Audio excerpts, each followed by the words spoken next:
Hello students, ನಮಸ್ಕಾರ. Welcome to Panchajanya IAS. ಇವತ್ತಿನ ಈ ವಿಡಿಯೋದಲ್ಲಿ ಮುಂದೆ ಬರಲಿರುವಂತಹ KAS ಮತ್ತು IAS ಪರೀಕ್ಷೆಗೆ ಕಂಬೈನ್ಡ್ ಆಗಿ ನೀವು ಯಾವ ತರ ಸ್ಟಡಿ ಮಾಡ್ಕೊಂಡು ಹೋಗ್ಬೇಕು ಅನ್ನೋದನ್ನ ತಿಳಿಸಲಿದ್ದೀನಿ. ನೋಡಿ, ಪಾಂಚಜನ್ಯ IAS ಅಲ್ಲಿ ನಾವು ಕೋಚಿಂಗ್ ಕೊಡೋದು ಕೇವಲ IAS ಎಕ್ಸಾಮ್ಗೋಸ್ಕರ ಮಾತ್ರ.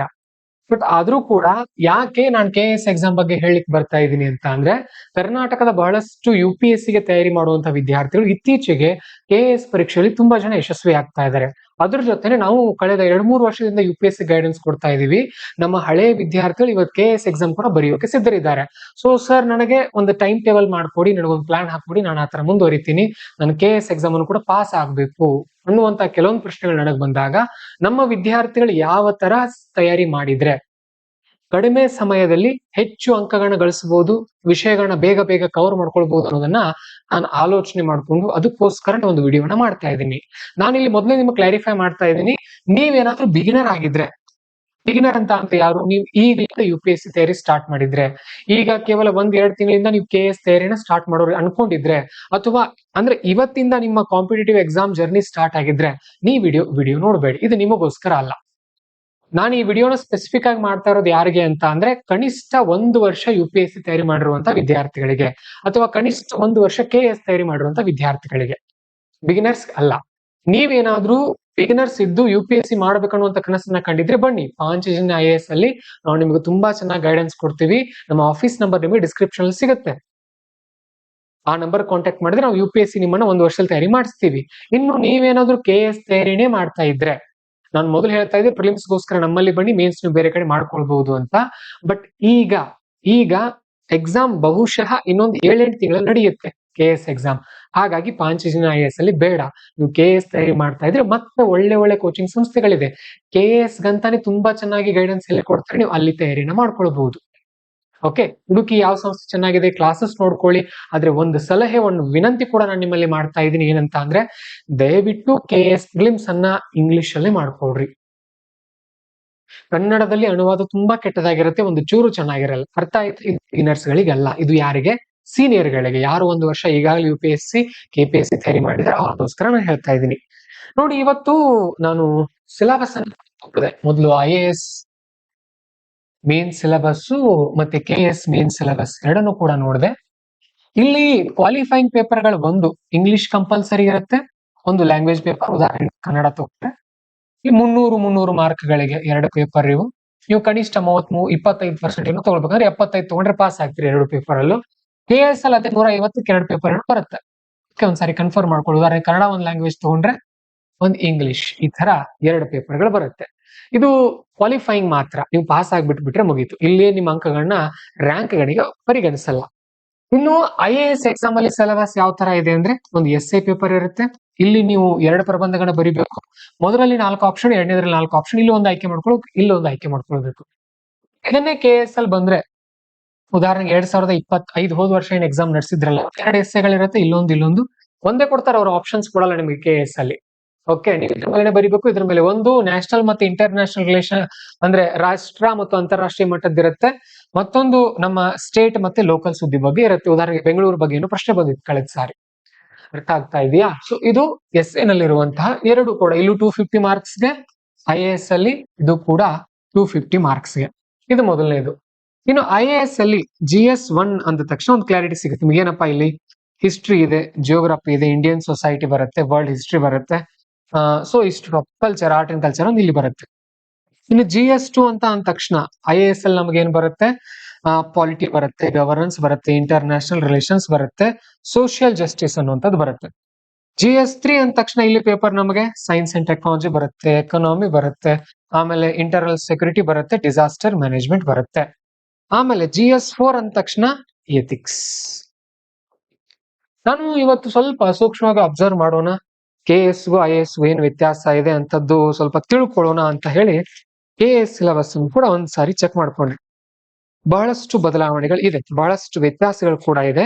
ನಾವು ಜಸ್ಟ್ IAS ತಯಾರಿ ಮಾಡ್ಕೊಂಡು ನಾನು ಹೋಗಿ KAS ಬರೀತೀನಿ ಅಂದ್ರೆ ರ್ಯಾಂಕ್ ಬರೋಕ್ಕಾಗಲ್ಲ. ನೀವು ಪಾಸ್ ಆಗ್ಬಹುದು, ಅದರಲ್ಲಿ ಏನ್ ತಪ್ಪಿಲ್ಲ. ಬಟ್ ರ್ಯಾಂಕ್ ಬರಬೇಕು ಅಂತ ಅಂದ್ರೆ ವಿಶೇಷವಾದಂತ ಪ್ರಯತ್ನ ಬೇಕಾಗುತ್ತೆ. ಓಕೆ, ಇಲ್ಲೂ ಕೂಡ ಹೇಗಿದೆ?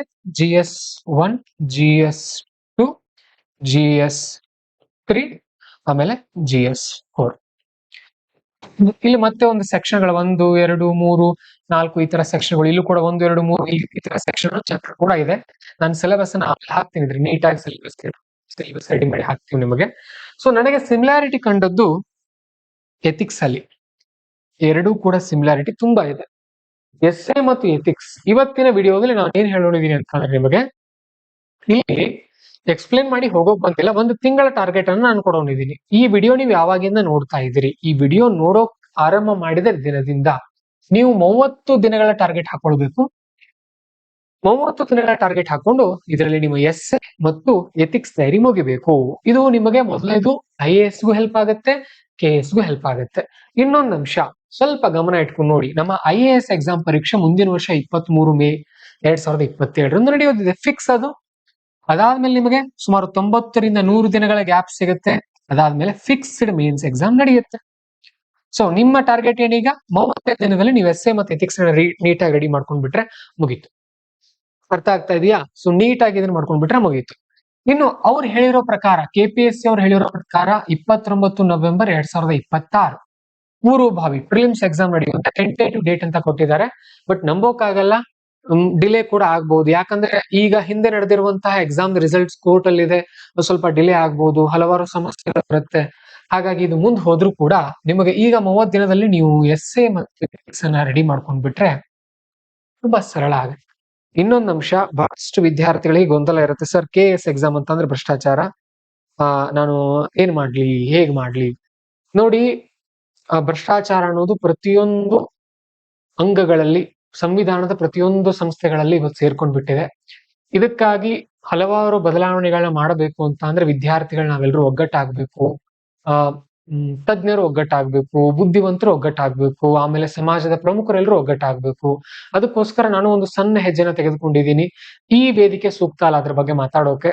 ನಾನು ಒಂದು ವಿನಂತಿ ಅಂತೂ ಮಾಡ್ಕೊಳ್ತೀನಿ ಎಲ್ರಿಗೂ, ಈಗ ಸದ್ಯಕ್ಕೆ ನಿಮ್ಮ ಸ್ಟಡೀಸ್ ಮೇಲೆ ಫೋಕಸ್ ಮಾಡ್ರಿ. ಯಾಕಂದ್ರೆ ಮೊದಲು ನೀವು ಆರ್ಥಿಕವಾಗಿ ಸಬಲರಾದ್ರಿ ಅಂತ ಅಂದ್ರೆ, ಒಂದು ಉದ್ಯೋಗ ಅನ್ನೋದು ನಿಮ್ ಬಳಿ ಬಂತು ಅಂತ ಅಂದ್ರೆ ನಿಮ್ಮ ಮೈಂಡ್ ಇನ್ನಷ್ಟು ಚುರುಕಾಗಿ ಥಿಂಕ್ ಮಾಡೋಕೆ ಆರಂಭ ಮಾಡುತ್ತೆ. ಎಕ್ಸಾಮ್ ಬರೆಯೋದಷ್ಟೇ. ಇದನ್ನ ಮತ್ತೆ ಇನ್ನೂ ಇಲ್ಲಿ ಹೇಳ್ಬಿಡ್ಬೇಕು ನಿಮ್ಗೆ, ತುಂಬಾ ಮನಸ್ಸಿನ ಮೇಲೆ ಹಚ್ಕೊಂಡು KS ತಯಾರಿ ಮಾಡ್ಬೇಡ್ರಿ, ಇದೊಂದು ಟ್ರಯಲ್ ಅಷ್ಟೇ. ನಿಮ್ಮ ಮುಖ್ಯವಾದ ಫೋಕಸ್ ಇರ್ಬೇಕಾಗಿರೋದು ಇದ್ರ ಮೇಲೆನೆ. ಇದು ಸಾಧ್ಯ ಇದೆ ನೀವು ತಯಾರಿ ಮಾಡಿದ್ರೆ, ನಾವು ಗೈಡ್ ಮಾಡ್ತೀವಿ ನಿಮ್ಗೆ, ನಾವಿರೋದು ಇದಕ್ಕೋಸ್ಕರ. ಅರ್ಥ ಆಯ್ತು? ನಾನು ಯಾಕೆ ಈ ವಿಡಿಯೋ ಮಾಡ್ತಾ ಇದ್ದೀನಿ ಅಂದ್ರೆ, ನಿಮ್ಮಲ್ಲಿ ಉತ್ಸಾಹ ಹುಮ್ಮಸ್ಸಿದ್ರೆ ಏನ್ ತಪ್ಪಲ್ಲ, ಬರಿಬಹುದು ಎಕ್ಸಾಮ್, ಸೊ ತಯಾರಿ ಮಾಡ್ರಿ ಅಂತ. ಓಕೆ, ಇಂಟರ್ವ್ಯೂ ನಲ್ಲಿ ಕೂಡ ಅಂತ ಏನ್ ಜಾಸ್ತಿ ಅಂಕಗಳಿಲ್ಲ. ನೀವು ಮೇನ್ಸ್ ಅಲ್ಲಿ ತುಂಬಾ ಚೆನ್ನಾಗಿ ಪರ್ಫಾರ್ಮ್ ಮಾಡಿದ್ರೆ ನೀವು ಒಳ್ಳೆ ಆಫೀಸರ್ ಕೂಡ ಆಗ್ಬಹುದು, ಏನ್ ತಪ್ಪಿಲ್ಲ. ಭ್ರಷ್ಟಾಚಾರದ ಬಗ್ಗೆ ಬಹಳಷ್ಟು ಆರೋಪಗಳಿದೆ. ಹಿಂದಿನ ಬಾರಿ ಇದ್ರ ವಿರುದ್ಧ ನಾವೇ ಪ್ರತಿಭಟನೆ ಮಾಡಿದ್ವಿ, ಬಟ್ ಇವತ್ತು ಬೇರೆ ದಾರಿ ಇಲ್ಲ. ಬೇರೆ ದಾರಿ ಇಲ್ಲ ಅಂತ ಅಂದ್ರೆ ಈಗ ಪ್ರತಿಭಟನೆ ಮಾಡ್ತಾ ಕೂತ್ ಬಿಟ್ರೆ ನಿಮ್ಮ ಭವಿಷ್ಯ ಹಾಳಾಗುತ್ತೆ. ಅದರ ಅರ್ಥ ನಾವು KS ಕೋಚಿಂಗ್ ಕೊಡ್ತಾ ಇದೀವಿ, ಬನ್ರಿ ಜಾಯಿನ್ ಆಗ್ರಿ ಅಂತ ನಾನು ಹೇಳ್ತಾ ಇಲ್ಲ. ಒಬ್ಬ ಕೋಚಿಂಗ್ ಸಂಸ್ಥೆಯ ಶಿಕ್ಷಕನಾಗಿ ನನ್ನ ಉದ್ದೇಶ ಏನು, ನಿಮ್ಮ ಸಮಯವನ್ನ, ನಿಮ್ಮ ಎನರ್ಜಿಯನ್ನ ಹಾಗೇನೆ ಉಳಿಸಿ ನಿಮಗೆ ಒಳ್ಳೆ ದಾರಿನ ತೋರಿಸೋದು ನನ್ನ ಕೆಲಸ. ಹಾಗಾಗಿ ನಾನು ಇಲ್ಲಿ ಏನ್ ಕೊಡ್ತಾ ಇದ್ದೀನಿ ನಿಮ್ಗೆ ಟಾರ್ಗೆಟ್, 30 ದಿನದಲ್ಲಿ ನಿಮ್ಮ ಎಸ್ ಎ ಮತ್ತೆ ಎಥಿಕ್ಸ್ ರೆಡಿ ಆಗ್ಬೇಕು. ಇದಿಷ್ಟು ನೀವು ರೆಡಿ ಮಾಡ್ಕೊಂಡ್ರಿ ಅಂದ್ರೆ ನಾನು ನಿಮಗೆ ಜುಲೈ 31ನೇ ತಾರೀಕಿಗೆ ನಿಮ್ ಇದಿಷ್ಟು ಮುಗಿಬೇಕು. ಆಗಸ್ಟ್ 1ರಿಂದ ನಾನು ಇನ್ನೊಂದು ಪ್ಲಾನ್ ಮಾಡ್ಕೊಡ್ತೀನಿ ನಿಮಗೆ. ಓಕೆ, ಆಗಸ್ಟ್ 1ರಿಂದ ಮುಂದೆ ನಾನು ಪ್ಲಾನ್ ಮಾಡ್ಕೊಡ್ತೀನಿ. ಸೊ ಹೇಳೋಣಿದೀನಿ ಏನು ಮಾಡೋಣಿದೀನಿ ಅಂತ. ನೋಡಿ, ನಾನು ಮೊದಲನೇದು GS 1, 2, 3 ಮೂರೂ ಸಬ್ಜೆಕ್ಟ್ ಅನ್ನ ಮೊದಲು ನನಗೆ ಅಮೂಲಾಗ್ರವಾಗಿ ನಾನು ಸ್ಟಡಿ ಮಾಡ್ತೀನಿ. ಅದನ್ನ IAS ಗೂ KS ಗೂ ಏನ್ ವ್ಯತ್ಯಾಸ ಇದೆ, IAS ಗೆ ನೀವು ತಯಾರಿ ಮಾಡಿದ ಮೇಲೆ ಮೇನ್ಸ್ ಗೆ ನೀವು ಏನೇನ್ KS ಗೆ ಮಾಡ್ಕೊಳ್ಬೇಕು ಅದನ್ನ ಹೇಳ್ಕೊಡ್ತೀನಿ. ಅರ್ಥ ಆಗ್ತಾ ಇದೆಯಾ? ಸೊ ಇದಿಷ್ಟನ್ನ ನಾವೀಗ ಮಾಡ್ತಾ ಹೋಗೋಣ. ಈಗ KS ಎಕ್ಸಾಮ್ ನವೆಂಬರ್ ತಿಂಗಳಲ್ಲಿ ನಡೆಯೋದು. ನವೆಂಬರ್ ಎಂಡ್ ಅಂದ್ರೆ ಡಿಸೆಂಬರ್ ಅಂತ ಅನ್ಕೊಡ್ರಿ. ನಾವಿರೋದು ಯಾವ ತಿಂಗಳಲ್ಲಿ ನೋಡಿ, ಈಗ ನಾವೀಗ ಜೂನ್ ಮುಗೀತು, ಸೊ ಎಂಡ್ ಆಗಿದೆ ಇದೀಗ. ಜುಲೈ ಅಂತ ತಗೊಳ್ರಿ, ಆಗಸ್ಟ್ ಅಂತ ತಗೊಳ್ರಿ, ಸೆಪ್ಟೆಂಬರ್, ಅಕ್ಟೋಬರ್, ನವೆಂಬರ್. ಅರ್ಥ ಆಯ್ತಾ? ನೋಡಿ, ನಾನು ಈಗಾಗಲೇ ಹೇಳ್ತಾ ಇದ್ದೀನಿ, ಇದು ಬಿಗಿನರ್ ವಿದ್ಯಾರ್ಥಿಗಳಿಗೆಲ್ಲ, ಯಾರು ಸೀನಿಯರ್ ಇದೀರಿ ನಿಮಗೋಸ್ಕರ. ನಮ್ಮ ಬಳಿ ಏನಂತ ತಿಳ್ಕೊಳ್ಳೋಣ, KS ಎಕ್ಸಾಮ್ ನಡೆಸ್ತಾರೆ ಅಂತ ಅಂದ್ರೆ, KS ಎಕ್ಸಾಮ್ ಅನ್ನ ನಡೆಸೋರೇ ಇದ್ದಾರೆ ಅಂತ ಅಂದ್ರೆ ಕನಿಷ್ಠ 3 ತಿಂಗಳ ಅಡ್ವಾನ್ಸ್ ಆದ್ರೂ ನೋಟಿಫಿಕೇಶನ್ ಮಾಡ್ತಾರಲ್ಲ. ಎಸ್, ಏನಂತ ಅಂದ್ರೆ ಅವರು ಆಗಸ್ಟ್ ಎಂಡ್ಗೆ, ಆಗಸ್ಟ್ 31st ಏನ್ ಮಾಡಿದ್ದಾರೆ, ನೋಟಿಫಿಕೇಶನ್ ಮಾಡಿದ್ದಾರೆ ಅಂತ ಅನ್ಕೊಳ್ಳೋಣ. ಸೊ ನಿಮಗೆ ಎಷ್ಟು ಸಿಗ್ತಾ ಇದೆ ಟೈಮ್? 90 days. ನೀವ್ ಈಗಾಗಲೇ 1 ವರ್ಷ ಓದಿದಿರಲ್ಲ, ಈ 3 ತಿಂಗಳು ನೀವೇನ್ ಮಾಡಬಹುದು ಅಂತ ಅಂದ್ರೆ ಪ್ರಿಲಿಮ್ಸ್ ಸ್ಟಡಿನೇ ಮಾಡಬಹುದು. ಕ್ಲಿಯರ್ ಆಯ್ತಾ? ಈಗ ನಮಗೆ ಉಳಿದಿರೋ ಸಮಯ ಎಷ್ಟಿದೆ? 2 ತಿಂಗಳು 2 ಮಂತ್ಸ್ ನಮಗಿದೆ. ಸೊ ಈ 2 ತಿಂಗಳಲ್ಲಿ ನಾವು ಮೇನ್ಸ್ ಎಷ್ಟಾಗುತ್ತೋ ಅಷ್ಟು ತಯಾರಿ ಮಾಡ್ಕೊಂಡು ಮುಗಿಸ್ಬಿಡೋದು. ಸರಿ, ಇಲ್ಲೇ ಮತ್ತೆ ವ್ಯತ್ಯಾಸ ಬರುತ್ತೆ. ಯಾವ ತರ? ಈಗ 2 ತಿಂಗಳ ಟೈಮ್ ಇದೆ ಸರ್ ನಮಗೆ, ನಾವೇನೇನು ಓದ್ಬೇಕು ನೋಡಿ. ಯಾರು UPSC ಓದ್ತಾ ಇದ್ರಿ, ನಾನ್ ನಿಮಗೆ ಒಂದು ಟಾರ್ಗೆಟ್ ಕೊಟ್ಟಿದ್ದೆ. ಏನ್ ಟಾರ್ಗೆಟ್ ಕೊಟ್ಟಿದ್ದೆ ಅಂತ ಅಂದ್ರೆ, ಡೈಲಿ ನಿಮ್ದು 9 ಗಂಟೆಗಳ ಸ್ಟಡಿ ಆಗ್ಬೇಕು. 9 ಗಂಟೆ ಸ್ಟಡಿ ಮಾಡೋದ್ರಲ್ಲಿ ಏನ್ ಹೇಳಿದ್ದೆ ನಿಮಗೆ? 3 ಅವರ್ ಕರೆಂಟ್ ಅಫೇರ್ಸ್ ಕೊಡಬೇಕು, 3 ಅವರ್ ಆಪ್ಷನಲ್ ಕೊಡಬೇಕು, 3 ಅವರ್ GS 1 ಆರ್ 2 ಆರ್ 3 ಕೊಡಬೇಕು ಅಂತ ಹೇಳಿದ್ದೆ. ಯಾರು UPSC ಓದ್ತಾ ಇದ್ರಿ ನೀವು. ಈಗ ಏನ್ ಮಾಡಿ, ಸರ್ ನನಗೆ ಯಾಕೋ UPSC ಆಗುತ್ತೋ ಇಲ್ಲೋ ಅಂತ ಡೌಟ್ ಇದೆ, ನಾನು ಬೇಕಾದ್ರೆ ಆಪ್ಷನ್ ಮುಂದಿನ ವರ್ಷ ನೋಡ್ಕೊಳ್ತೀನಿ ಸರ್, ಒಂದು ಕೈ KS ನೋಡ್ಕೊಳ್ತೀನಿ ಅನ್ನುವಂತ ಒಂದು ಒಂದು ಒಂದು ಕನಸು ನಿಮ್ಮಲ್ಲಿ ಇದ್ರೆ, ಸದ್ಯಕ್ಕೆ ಇದನ್ನ ಸ್ಕಿಪ್ ಮಾಡಿ ಇಲ್ಲೇ ಏನ್ ಮಾಡ್ಕೊಳ್ರಿ, GS4 ದಟ್ ಈಸ್ ಎಥಿಕ್ಸ್ ಅನ್ನ ಹಾಕೊಳ್ರಿ. Ethics 2 hours daily study, 1 hour essay study. ಅರ್ಥ ಆಯ್ತಾ? ಇಷ್ಟೇ, ಮತ್ತೇನು ಇಲ್ಲ. ನಾನು ಹಿಂದಿನ ವಿಡಿಯೋಗಳು ಈಗಾಗಲೇ ಮಾಡಿದ್ದೀನಿ ಇದನ್ನ. ಒಂದು ವಿಡಿಯೋ ಇದೇನಂತ ಅಂದ್ರೆ, ಟಾಪರ್ ಅಲ್ಲ, ಸೀನಿಯರ್ ಗಳಿಗೆ UPSC ಸಲಹೆ ಅಂತ ಪಾಂಚಜನ್ಯ IAS ಯೂಟ್ಯೂಬ್ ಚಾನಲ್ ಅಲ್ಲಿ ನೀವು ಹೋದ್ರಿ ಅಂತ ಅಂದ್ರೆ, ಬಹುಶಃ ನಾನು ಇದನ್ನ ಒಂದು 15-20 ದಿನಗಳ ಹಿಂದೆ ವಿಡಿಯೋ ಮಾಡಿದ್ದೀನಿ. ನಾನು ಇದನ್ನ 2 ತಿಂಗಳಲ್ಲ, 3 ವಾರಗಳ ಹಿಂದೆ ನೋಡ್ರಿ. UPSC 2027 ವೆಟರನ್ ಬ್ಯಾಚ್ ಸ್ಟ್ರಾಟಜಿ ಅಂತ ಹೇಳಿ ಒಂದು ವಿಡಿಯೋ ಮಾಡಿದ್ದೀನಿ ನಾನು ಈಗಾಗಲೇ. ಸೊ ಅದು ಅವೈಲೇಬಲ್ ಇದೆ. ಆ ತರ ನೀವು ಇದರಲ್ಲಿ ಸ್ಕಿಪ್ ಮಾಡ್ಕೊಳ್ಬಹುದು. ಫುಲ್ ಟೈಮ್ ಸ್ಟಡಿ ಮಾಡೋರು 9 ಅವರ್ಸ್ ಸ್ಟಡಿ ಆಗ್ಲೇಬೇಕು ನಿಮ್ದು. Compulsory, it is compulsory. ಇದ್ರಲ್ಲಿ ಏನು ವ್ಯತ್ಯಾಸ ಇಲ್ಲ. ಮತ್ತೆ ಸ್ವಲ್ಪ ಕರೆಂಟ್ ಅಫೇರ್ಸ್ ಅಲ್ಲಿ ಬದಲಾವಣೆ ಇದೆ, ಅದನ್ನ ನಾನೀಗ ಹೇಳ್ತೀನಿ. ಇನ್ನು ಬಹಳಷ್ಟು ಜನ ಏನ್ ಮಾಡ್ತಾ ಇರ್ತೀರಿ, ಜಾಬ್ ಹೋಲ್ಡರ್ಸ್ ಇರ್ತೀರಿ, KS ಎಕ್ಸಾಮ್ ಬರೆಯೋರು ಇವರು, ಕೆಲವೊಬ್ರು ಹೌಸ್ ವೈಫ್ ಗಳು ಇರ್ತೀರಿ, ಆಮೇಲೆ ಕೆಲವೊಬ್ರು ಕಾಲೇಜ್ ಸ್ಟೂಡೆಂಟ್ಸ್ ಇರ್ತೀರಿ. ಸೊ ನಾವ್ ಹೇಗ್ ಮಾಡೋದು ಸರ್ ಇದರಲ್ಲಿ? ಏನಿಲ್ಲ, ನೀವ್ ಇದನ್ನ ಸ್ಕಿಪ್ ಮಾಡಿ ಸದ್ಯಕ್ಕೆ. ನೀವು ಅವ್ರ ಜೊತೆ ಕಾಂಪೀಟ್ ಮಾಡಬಾರ್ದು. ಅವ್ರು ಫುಲ್ ಟೈಮ್ ಸ್ಟಡಿ ಮಾಡೋರೇ ಬೇರೆ, ನಿಮ್ಮದೇ ಬೇರೆ. ನೀವೇನ್ ಮಾಡೋದು ಇದರಲ್ಲಿ, ನಿಮಗೆ ಒಂದು 5 ಅವರ್ಸ್ ಟಾರ್ಗೆಟ್ ಹಾಕೊಳ್ಬೇಕು. ನೀವೆಷ್ಟು ಹಾಕೊಳ್ಬೇಕು ಅಂತ ಅಂದ್ರೆ, ಅರೌಂಡ್ 5 ಅವರ್ಸ್ ಟಾರ್ಗೆಟ್ ಹಾಕೊಳ್ಬೇಕು, ಅದಕ್ಕಿಂತ ಜಾಸ್ತಿ ಬೇಡ. ಸರಿ, 5 ಅವರ್ಸ್ ಅಲ್ಲಿ ಏನೇನ್ ಮಾಡೋದು ಸರ್ ನಾವು? ಇದರಲ್ಲಿ ಹೇಳ್ತೀನಿ, ಗಮನ ಇಟ್ಕೊಂಡು ಕೇಳಿ. ಎಲ್ಲರೂ ಕೂಡ ಕರೆಂಟ್ ಅಫೇರ್ಸ್ ನಿಮ್ಗೆ ಏನೇನ್ ತಯಾರಿ ಇರ್ಬೇಕು ಅನ್ನೋದನ್ನ ಇಲ್ಲಿ ಹೇಳ್ತಾ ಇದ್ದೀನಿ ನಾನು. 5 ಅವರ್ಸ್ ನಲ್ಲಿ 2 ಅವರ್ಸ್ ಕರೆಂಟ್ ಅಫೇರ್ಸ್ ತಯಾರಿ ಆಗ್ಬೇಕು, 3 ಅವರ್ಸ್ ಮೇನ್ಸ್ ತಯಾರಿ ಆಗ್ಬೇಕು. ಅದನ್ನು ಕೂಡ ಹೇಳ್ತೀನಿ ನಾನು ನಿಮ್ಗೆ. ನೋಡಿ, ಗಮನ ಇಟ್ಕೊಂಡು ನೋಡಿ. ನಾವು ಎಸ್ಸೆ ಮತ್ತು ಎಥಿಕ್ಸ್ ಈ 2 ಪೇಪರ್ ತಯಾರಿ ಮಾಡ್ಕೊಂಡ್ರೆ 500 ಮಾರ್ಕ್ಸ್ ಬರ್ತಾ ಇದೆ ನಮಗೆ. GS 1, 2, 3 ಈ 3 ಪೇಪರ್ ತಯಾರಿ ಮಾಡ್ಕೊಂಡಾಗ ನಮಗೆ ಬರ್ತಾ ಇರುವಂತ ಅಂಕಗಳು 750. ನೀವು ಎಷ್ಟೇ ಪ್ರಯತ್ನ ಪಟ್ರು ಇಲ್ಲಿ ಹೈಯೆಸ್ಟ್ ಮಾರ್ಕ್ಸ್ ತಗೊಳಕ್ ಆಗಲ್ಲ. ಎಲ್ಲೇ ಕಾಂಪಿಟೇಷನ್ ನಡೆದ್ರೆ ಅದು ಇಲ್ಲೇ, ಆಪ್ಷನ್ ಅಂತೂ ಇಲ್ಲ ನಿಮಗೆ. ಕಾಂಪಿಟೇಷನ್ ನಡೆಯೋದೇ ಇಲ್ಲಿ. ಮೊದಲು ಇದನ್ನ ಗಟ್ಟಿ ಇಟ್ಕೊಂಡ್ಬಿಡಿ. 1 ತಿಂಗಳಲ್ಲಿ 31 ದಿನಗಳ ಟಾರ್ಗೆಟ್ ಹಾಕೊಡ್ರಿ. ಪಾಂಚಜನ್ಯ IAS ನ 2 ಕಣ್ಣುಗಳ ತರ ಒಂದು ಡೈಲಿ ಪ್ಲಾನರ್ ಇದೆ, ಮತ್ತೊಂದು ಪ್ರಬಂಧದ ನಿಧಿ ಇದೆ. ಇದು ಒಂದು ಪುಸ್ತಕ ಸಾಕು, ಪ್ರಬಂಧ ನಿಧಿ. ಇಲ್ಲಿ ನಾನು ಹೇಳಕ್ಕೆ ಎಸ್ಸೆಗೆ ನೀವು ಡೈಲಿ ಇವೆರಡು ಸೇರಿಸಿ. ಸೊ ಇಲ್ಲಿ ನಿಮ್ಮ ತಯಾರಿಗೆ ಪ್ರತಿದಿನ ಅಂತ ನೋಡಿದಾಗ ನಾನು ಹೇಳಿದೆ ಏನಂತ ಅಂದ್ರೆ, ಎಸ್ಸೆಗೆ 1 ಅವರ್ ಕೊಡ್ರಿ, ಎಥಿಕ್ಸ್ಗೆ 2 ಅವರ್ ಕೊಡ್ರಿ ಅಂತ ಹೇಳಿದೆ. ಏನ್ ಓದೋದು ಸರ್ ನಾವ್ ಇದಕ್ಕೆ? ಏನ್ ಓದೋದು, ಯಾವ ತರ ತಯಾರಿ ಮಾಡೋದು ಅನ್ನೋದು ಬಂದಾಗ, ಪ್ರಬಂಧ ನಿಧಿ ಅನ್ನುವಂತ ಪುಸ್ತಕ 400 ಪುಟಗಳ ಪುಸ್ತಕ ಇದೆ. 400 ಪುಟಗಳ ಪುಸ್ತಕ ಇದು. ಈ 400 ಪುಟಗಳ ಪುಸ್ತಕವನ್ನ ಡೈಲಿ 10 ಪೇಜಸ್ ಅಷ್ಟೇ ಓದಬೇಕು, ಹೆಚ್ಚು ಓದೋ ಹಾಗಿಲ್ಲ. 10 ಪೇಜ್ ಓದುವಾಗ ಇನ್ನು ಮುಂದೆ ಇದೇ ಲಾಸ್ಟ್, ವಾಪಸ್ ಈ ಪುಸ್ತಕ ನಾನು ಮುಟ್ಟಲ್ಲ ಅನ್ನೋ ತರ ಓದಬೇಕು. ಪ್ರತಿ ಪುಟದಲ್ಲಿ ಮ್ಯಾಕ್ಸಿಮಮ್ 3 ರಿಂದ 4 ಪಾಯಿಂಟ್ ಅಷ್ಟೇ ಅಂಡರ್ಲೈನ್ ಮಾಡ್ಕೊಳ್ಬೇಕು. ನೆಕ್ಸ್ಟ್ ಟೈಮ್ ಕನ್ನಡಿಸುವಾಗ ಅದಷ್ಟೇ ಕನ್ನಡಿಸ್ಬೇಕು. ಗೊತ್ತಾಯ್ತಾ ನಾನು ಏನ್ ಹೇಳ್ತಾ ಇದ್ದೀನಿ ಅಂದ್ರೆ, ನೀವು ಪ್ರಬಂಧ ಪರೀಕ್ಷೆ ಬರೆಯೋಕೆ ಹೋಗೋರು ಇರ್ತಿರಲ್ಲ, ಮಾರನೇ ದಿನ ಹಿಂದಿನ ರಾತ್ರಿ ಈ ಪುಸ್ತಕದ ಪ್ರತಿ ಪುಟದ 3-4 ಪಾಯಿಂಟ್ಸ್ ಅಷ್ಟೇ ಕನ್ನಡಿಸ್ಬೇಕು. ಅದು ಶಾಶ್ವತವಾಗಿ ನೆನಪಿರಬೇಕು. 400 ಪುಟ ಇದೆ, 400 ಇಂಟು ಬರೀ 3 ಪಾಯಿಂಟ್ಸ್ ಅಂತ ಲೆಕ್ಕ ಹಾಕ್ರಿ. 1200 ಪಾಯಿಂಟ್ಸ್ ನಿಮ್ಮ ಮೈಂಡ್ ಅಲ್ಲಿ ಇದೆ. ಡೈಲಿ ಎಷ್ಟು ಅವರ್ ಓದಿದಿರಿ? 1 ಅವರ್ ಮಾತ್ರ. ಈಗ ಈ ಪುಸ್ತಕ 40 ದಿನದಲ್ಲಿ ಮುಗಿಬೇಕು. ಎಸ್ಸೆಗೆ ಇದೊಂದು ಸಾಕು ನಿಮ್ಗೆ. ಎಸ್ಸೆಗೆ ಒಂಥರ ಬೈಬಲ್ ತರ ಕೆಲಸ ಮಾಡುತ್ತೆ ಈ ಪುಸ್ತಕ. ಇನ್ನೊಂದು ಪಾಂಚಜನ್ಯ IAS ನ ಡೈಲಿ ಪ್ಲಾನರ್. ಸೊ ಇಲ್ಲಿ ನೀವು ಅನ್ಕೊಳ್ಬಹುದು, ಸರ್ ಅಡ್ವರ್ಟೈಸಿಂಗ್ ಮಾಡ್ತಾ ಇದ್ರೆ. ಹೌದು, ಮಾಡ್ತಾ ಇದೀವಿ, ಮಾಡ್ಲೇಬೇಕು. ನಿಮ್ಮನ್ನು ಯಶಸ್ವಿ ಮಾಡಬೇಕು ಅನ್ನೋ ಪ್ರಾಡಕ್ಟ್ಸ್ ಗಳಿವೆ. ನಾವು ಇದರಲ್ಲಿ ಯಾವುದೇ ರೀತಿಯ ನಿಮ್ಮ ಟೈಮ್ ವೇಸ್ಟ್ ಆಗುವಂತ ಯಾವುದೇ ಪ್ರಾಡಕ್ಟ್ ಇಲ್ಲ. ಇಲ್ಲಿ ಇನ್ನೊಂದು ನಿಮ್ಮ ಟಾರ್ಗೆಟ್ಸ್ ನೋಡಿ. ಪಾಂಚಜನ್ಯ IAS ನ ಡೈಲಿ ಪ್ಲಾನರ್ ಇದು. ಇಲ್ಲಿ ನಿಮಗೆ ಟಾಪ್ 3 ಗೋಲ್ಸ್. ನೀವು KS ಆಕಾಂಕ್ಷಿಗಳಾಗಿದ್ರೆ, ಇದು KS ಮ್ಯಾಕ್ಸಿಮಮ್ ಫೋಕಸ್ ಮಾಡಿರೋದ್ಮೇಲೆ ನಿಮ್ಮ ಫಸ್ಟ್ ಟಾರ್ಗೆಟ್ ಏನಿರಬೇಕು? ಅವತ್ತಿಂದ 3 ಗುರಿಗಳು ಕೊಟ್ಟಿದೀವಿ ನಾವಿಲ್ಲಿ. ನಿಮ್ಮ ಮೊಟ್ಟ ಮೊದಲ ಗುರಿ ಏನು ಅಂತ ಅಂದ್ರೆ, ಪಾಂಚಜನ್ಯ IAS ಓದೋದು.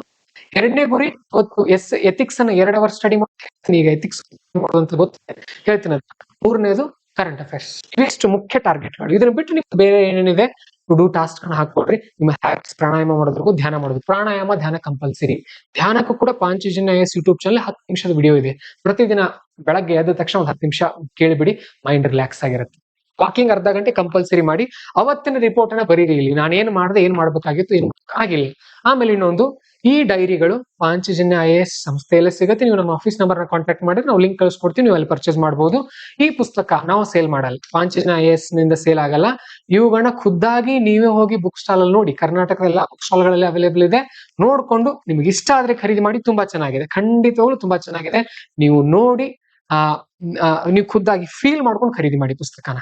ಓಕೆ, ಇದಿಷ್ಟು ನಾನು ಇಲ್ಲಿ ಹೇಳ್ಬೇಕಾಗಿತ್ತು ನಿಮ್ಗೆ. ಇನ್ನೊಂದು, ಎಸ್ಸೆಗಂತೂ ಫಿಕ್ಸ್ ಆಯ್ತು. ಈಗ ಯಾವ ತರಹ ಕಂಟೆಂಟ್ ಓದ್ಬೇಕು, ಕಂಟೆಂಟ್ ಇಲ್ಲಿವರೆಗೂ ಇರ್ಲಿಲ್ಲ. ಮತ್ತೆ ಇನ್ನೊಂದು, ಈ ಪುಸ್ತಕ ಸಂಕಲನ ಅಲ್ಲ, ಪ್ರಬಂಧಕ್ಕೆ ಬೇಕಾಗಿರುವಂತ ಮಾಹಿತಿಯ ಸಂಕಲನ. ಎಸ್ಸೆ ಮುಗೀತು. 250 ಅಂಕ. ಈ ಪುಸ್ತಕದ MRP 390. ಈ ಪುಸ್ತಕದ MRP 390 ಇದೆ. ಆಯಾ ಬುಕ್ ಸ್ಟಾಲ್ ಗಳಲ್ಲಿ ಎಷ್ಟೆಷ್ಟು ಆಫರ್ ಸಿಗ್ತಾ ಇದೆ ನೀವು ಚೆಕ್ ಮಾಡಿ, ನಿಮ್ಗೆ ಸಿಗುತ್ತೆ. ಸ್ವಪ್ನ ಬುಕ್ ಸ್ಟಾಲ್ ಕೂಡ ಸಿಗುತ್ತೆ. ಸೊ 390 ಖರ್ಚು ಮಾಡಿದ್ರಿ ಅಂದ್ರೆ ಎಸ್ಸೆ ನಿಮ್ದು ಆಯ್ತು. ಇನ್ನೊಂದು ಹೇಳ್ತೀನಿ, ಎಥಿಕ್ಸ್ಗೆ ನಿಮ್ದು ಇಲ್ಲೂ ಕೂಡ ಅಷ್ಟೇ, ಸುಮಾರು 350 ರಿಂದ 400 ರೂಪಾಯಿ ಖರ್ಚು ಮಾಡಿದ್ರೆ ಸಾಕು. ಏನ್ ಸರ್ ಹಾಗಾದ್ರೆ ಇದಕ್ಕೆ ಸೋರ್ಸು?